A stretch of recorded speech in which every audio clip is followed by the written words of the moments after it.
Sexual satisfaction in a relationship correlates with relationship satisfaction. It correlates with life satisfaction.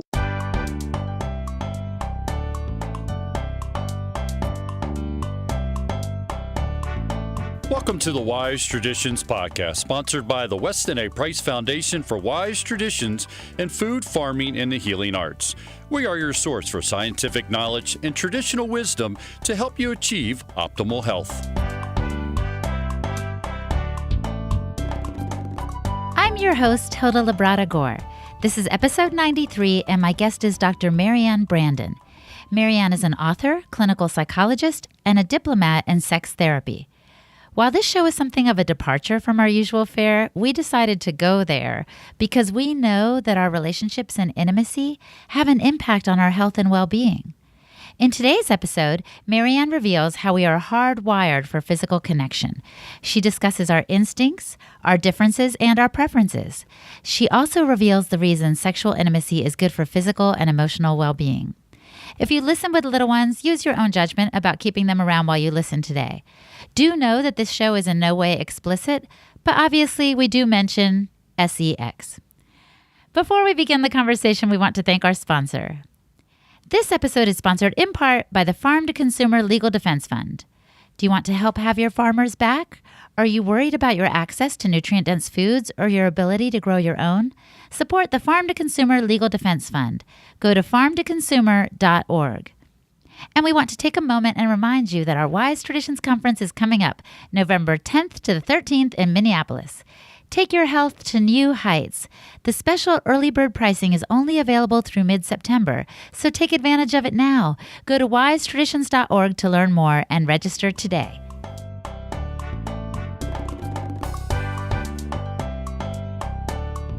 Marianne, I'm eager to dive into this topic because I think there's a parallel between our being disconnected from the wisdom of the past with our food and the wisdom of the past relating to our body and our sexual encounters. Talk to me about that.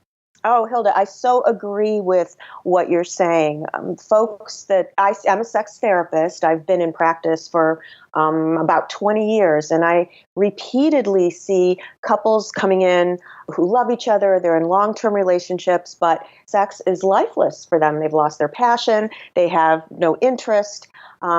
And what I am aware of repeatedly with this group of people is that they've become disconnected from their bodies. So they have lost touch with their bodies' instincts, their natural inclinations, and they approach sex from such a cerebral place. And I think that's what you're talking about with food too, is we've kind of disconnected from our bodies' healthy instincts. Definitely.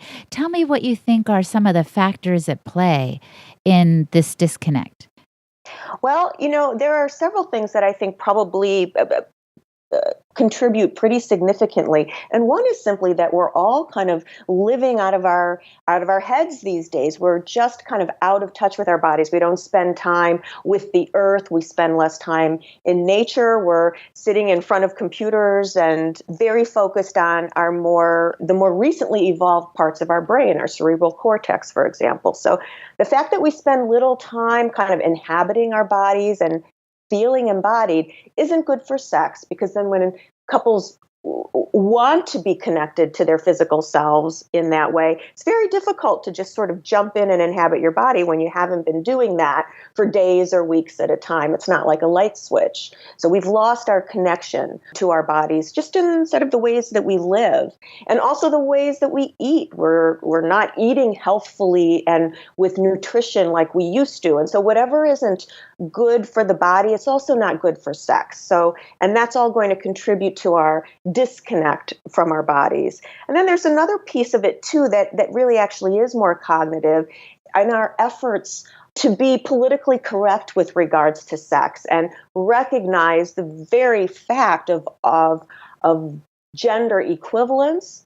We've lost touch with what might be dissimilar among the genders with regards to instinct.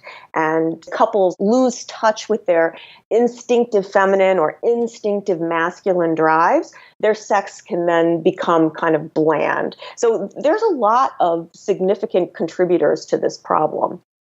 Oh my gosh, you are so right. So many thoughts are coursing through my Mm, mind. One is in the same way that we treat the food, as you say, when we eat mindlessly, let's say we yeah. just eat while we're watching TV or we're reading, we're not really savoring. Oh, so true. So that can happen with our sexual relationships as well. Absolutely. That's a fabulous point, and it really is true that when we get out of the habit of savoring, we don't even realize we're not. We just sort of Hmm. like move forward without thinking, and it's really true. So I feel like our listeners are people who do care about their bodies. They are Mm. trying to get in tune once again with how their bodies function and that instinctive ancestral intuition. So, how can they do that in this area of sex? Well, so a first very basic thing I would recommend that folks do is resume contact with their body in a basic way. So that would mean things like yoga or massage or stretching or dance. Tai Chi, things that bring you back into a focus on what your body is feeling. Not so much things like aerobic activity, because we often kind of dissociate during fast activities like that, or read or watch TV and not really notice what's going on in our bodies. So coming back into the body in just a very basic way is a very important first step. If you're not tuned into your body, you're not going to enjoy sex. And then after a man or woman feels like they've made more contact, and it can take a while to do, reconnecting on a basic level with our bodies if we've been disconnected, that can take regular practice for months or even a year. I mean, people vary along those lines, but it's not a fast process. But at any rate, after people feel like they're more embodied and tuned in, then it would be a matter of becoming more aware of their own sort of unique sexual desires and instincts and becoming more connected to their own sexual body. And as they learn more about that, then sharing it with their partner. So it's kind of a process. Yeah, I think of the word mindfulness that a Mm. lot of people throw around today. And it's important in so many scenarios. Even if you're just mindful when you take a shower, how does the water feel on me right now? How's that temperature, right? Trying to pay attention to what we're experiencing. Absolutely. And we do see that folks who do yoga regularly or meditate regularly, they tend to report more awareness of sexual desire and more awareness of excitement during lovemaking, which just makes sense because they're so used to being in their bodies and tuned in. I think another key you mentioned to me when we spoke earlier was communication. Talk to us about that and why that's important.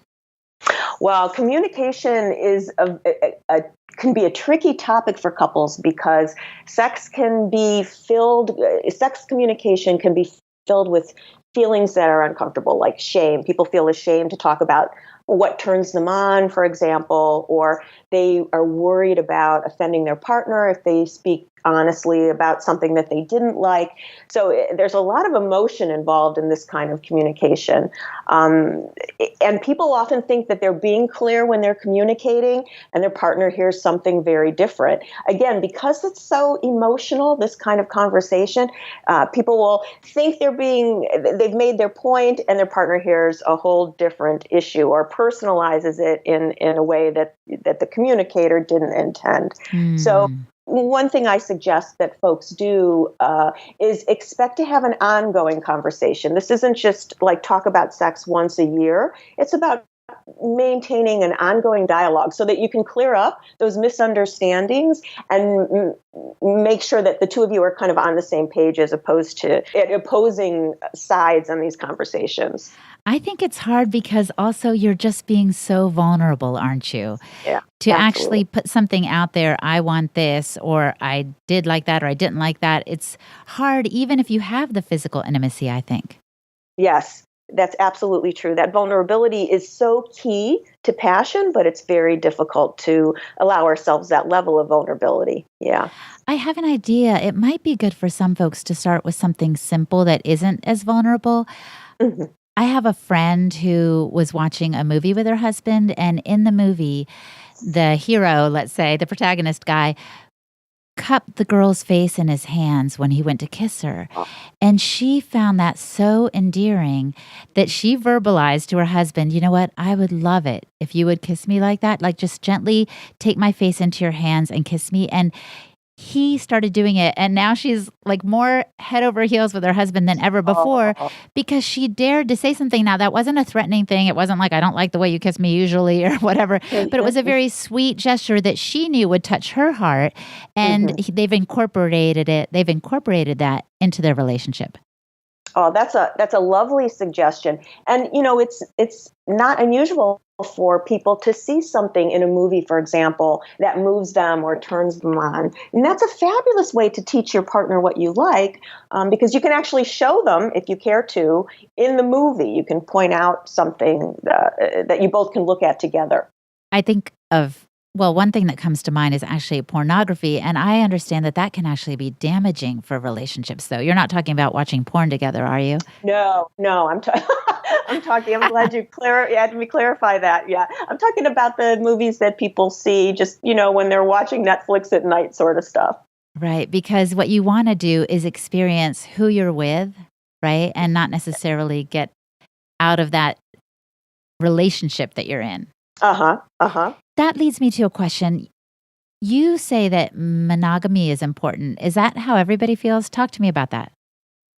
Well, so monogamy is a very interesting challenge for couples because it's not necessarily what primates are designed to do, is be monogamous through a lifetime. There are some real gifts and benefits to maintaining a monogamous relationship, and that's the level of connectedness and trust that's cultivated over time when you have one partner in such an intimate way over time.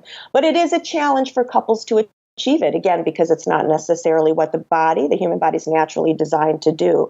So monogamy, that takes us back to your point about communication, because something that's so important for couples in order to maintain that kind of connection is to keep an ongoing dialogue about what's feeling good and not good, what their worries are, fears, things like that, because that level of communication can help support couples in creating that kind of atmosphere for monogamy.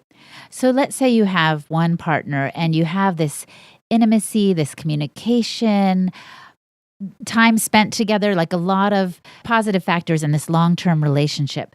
And yet sometimes couples that have been together for a long time fall into kind of a monotony when it comes to their sexual relationship. Is that right? That's absolutely right. And that's where instinct can become so helpful. That's where this concept of primal sex comes in that a way to pull yourselves out of that boring place is to connect to something more primal in all of us that can spark each other's desire. So by that, I'm speaking of the ways that mammals have sex, and we're mammals. In general, there's a receptive partner and there's a more assertive partner sexually. And so kind of owning those roles and bringing that into the bedroom can be exciting. A woman's receptivity can spark her partner's sexual assertiveness. His sexual assertiveness can encourage her opening and relaxing into a deeper sexual experience, kind of a surrender, for example. So that's like connecting to these more basic masculine and feminine instincts that we share with all mammals. That's a beautiful thing. I think you also talked to me about having the partners just change one thing to kind of mix it up a little bit. You don't have to go crazy and hide in the bushes somewhere, right, to spark things, but maybe, find a private place outdoors. I don't know. I'm just thinking out loud, but it's probably good to mix it up with just one element of your lovemaking. Absolutely. And those elements can be very small. So literally connecting in a different room of the house than you're used to, or wearing something to bed when you normally wear something else. So just any little change like that is really likely to start people on a different path, sort of to start people connecting in a different way. Coming up, Marianne discusses the most common issues that couples face that keep them from getting that ultimate primal sex experience. We want to pause now and recognize our sponsors. This episode of Wise Traditions is brought to you in part by the Farm to Consumer Legal Defense Fund. The Farm to Consumer Legal Defense Fund defends the right and freedoms of farmers, homesteaders, producers, and consumers to grow, obtain, share, exchange, and sell nutrient-dense, local, and artisanal foods in the courthouse, the legislative house, the field house, and your house. The Farm to Consumer Legal Defense Fund is there for growers and good food eaters, ensuring access to and protection for all parties. Join today at farmtoconsumer.org. Hey, and we want to remind you about our Wise Traditions Conference coming up November 10th to the 13th in Minneapolis, Minnesota. It is going to be amazing. Tons of new speakers and topics will be touched on, including hormone health, recovering from adrenal fatigue, weight loss, and more. There is a practical cooking track where we'll learn to render fat, actually, and a farming track, too. You guys, there is so much I honestly can't squeeze it into this brief ad. So just go to wisetraditions.org to learn more and register. Get ready to take your health to new heights.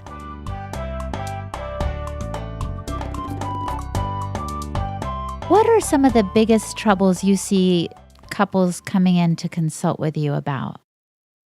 What are things that have us on the wrong path instead of getting that ultimate primal sex experience?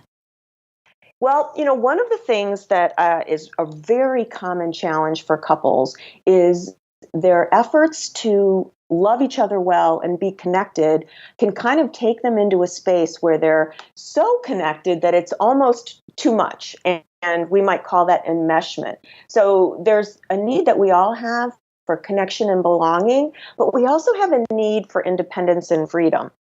And that feeling of the need for independence and freedom can feel threatening for couples, especially when they're falling in love and they really are enjoying that connection and that sweetness in those initial phases of a romance. But what can happen is couples can stay sort of so close in their emotional connection that they become more like family. So they feel like brother and sister, for example, than two independent people. And what has happened in that dynamic is they haven't made enough space for that sense of individuality and freedom that is also necessary. So that's a common relationship problem. Couples fall into without realizing it. They have the best intentions, and it can absolutely affect sex and passion, because if a couple is so enmeshed, they don't really want to have sex. They're more like best friends than interested sex partners. So avoiding enmeshment is key. And it is.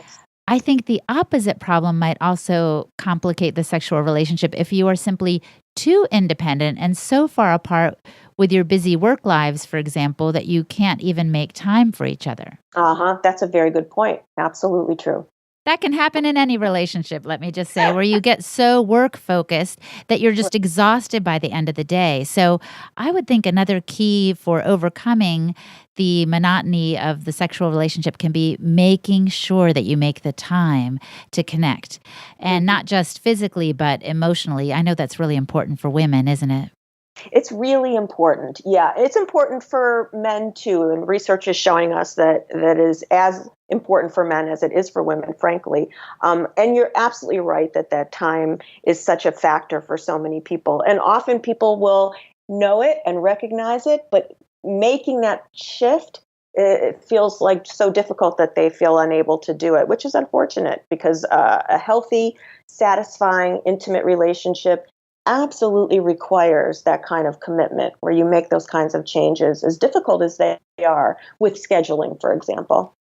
Well, just like you were saying earlier, making one small shift can make a difference. I know my husband and I, particularly when our children were little, made the effort to kind of keep dating. I mean, we were married, right? But we needed to keep a date night. We would have friends, family, anyone we could hoodwink into doing it, babysit our 4 kids, because we knew we needed to stay connected. And I was pretty wiped out with taking care of all the children all day long. And, he'd come home exhausted, but we made sure to date each other to keep that romantic spark alive. And that's such fabulous advice, Hilda. That's a beautiful way to approach a relationship. As you know, Marianne, our group is all about ancestral health. And so talk to us, because we want to get back in tune with our bodies in terms of this passionate physical relationship that we want to maintain with our loved one. How are men and women wired differently? What is it like ancestrally? What did primal sex look like? That's a great question. And we do have clues because we see similarities between female mammals and male mammals, like we talked about earlier. And also cross-culturally, we see similarities in the way women respond sexually, what they desire, what their concerns are, and men cross-culturally have the same concerns and similar desires and those sorts of things. So we really do have clues in what might be more primal for males and females, or I should say people who relate more to a feminine sexuality and people who relate more to a masculine kind of sexuality. So what we see for women is women seem to be more sexually fluid than men. And by that I mean women are more apt to report maybe a shift in what turns them on or who turns them on as they age. We suspect that level of fluidity, which is different from men are quite consistent in terms of through their lifetime, in terms of what they report as being erotic and exciting.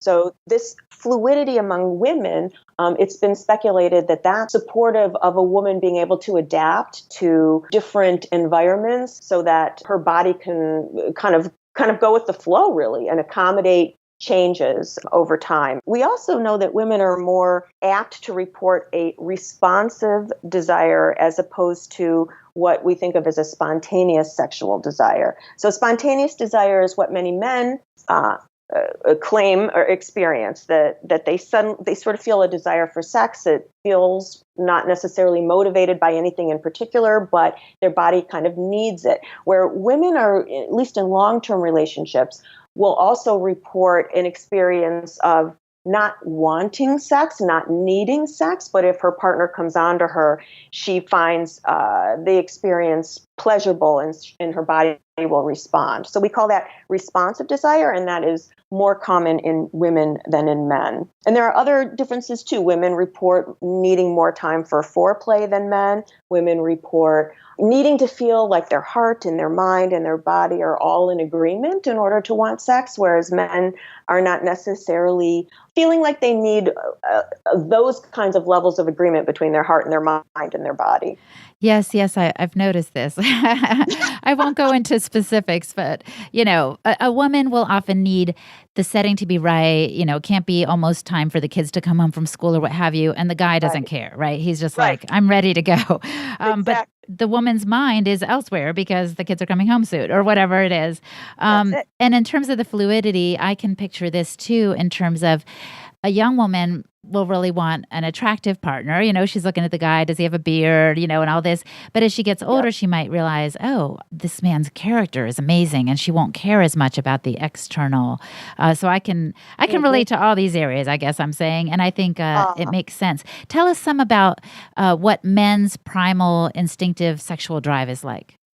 Well, we have some clues about that, actually, from the things that men tend to gravitate to that they report as exciting. So porn, for example, largely demonstrates more sort of assertive males and vulnerable females. So what that takes us back to sort of that male mammal sexual assertiveness. That comes from a kind of a primal place in men.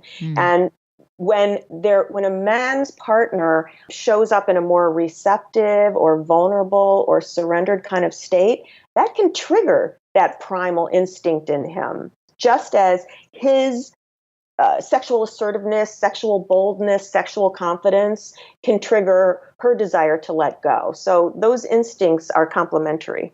Yeah. Is it also a male characteristic to be, as you said, not responsive, but have that immediate drive and perhaps a suggestion of sex crosses their mind because of something they've seen? I guess that's what the porn is, but it just even walking down the street, they could see something that would be a trigger, right? Absolutely. And so I think what you're saying, which is absolutely true, is that men are more reactive to those visual triggers than women are in general. Mm-hmm.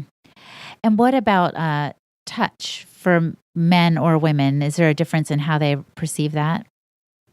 That's a fascinating question. I've never been asked, and I don't know the answer to that. Well, no, it's interesting. I guess I've heard that men are our men are more stimulated by sight and women more by touch? That's why I bring it up.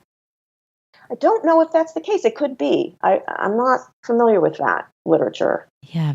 Well, Marianne, this has been fascinating. And I'm sure there have been some tips in here that if people just walk away with one, they can get more in tune with their bodies and have more of that physical encounter that will really be actually good for the health. You know this probably better than anyone else, how good sexual encounters can be for our physical health, right?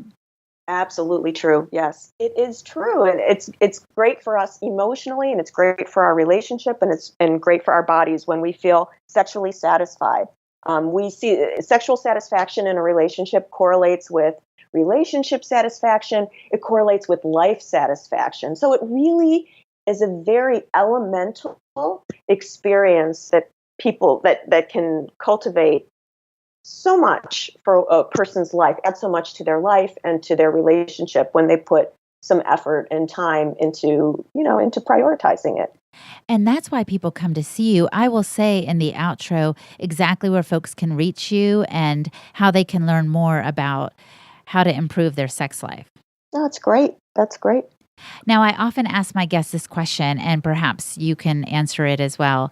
If the listener could only do one thing to improve their health, what would you recommend that they do? Well, we're thinking in terms of their sexual health, I assume. Sure. Yeah, let's do it. Let's apply it there.